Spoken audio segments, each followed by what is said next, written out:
Is your iPhone's volume stuck on whisper mode when you need a sonic boom? Let's crank it up. First, let's get physical.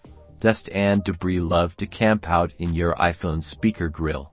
Muffling the sound, grab a soft bristled brush, like a clean toothbrush, and gently brush away any visible gunk. Be careful not to push anything further, and you can also use a can of compressed air to blow out any stubborn particles. Next, let's update your iOS software. Outdated software can sometimes cause audio glitches. Head to Settings, then General, and tap Software Update. If there's an update available, download and install it. Alright, let's dive into your settings. Go to Settings, then Sounds and Haptics. Make sure the ringer and alerts slider is turned up to your preferred level. Also, toggle off change with buttons.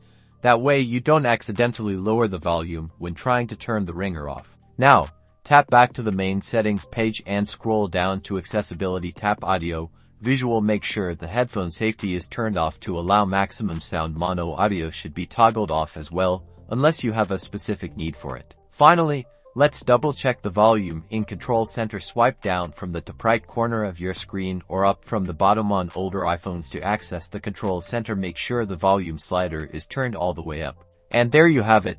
You've tackled the most common culprits behind low iPhone volume. Hopefully, your iPhone is now blasting tunes like a champ. If these steps didn't fully solve the problem, you might have a hardware issue and should contact Apple support.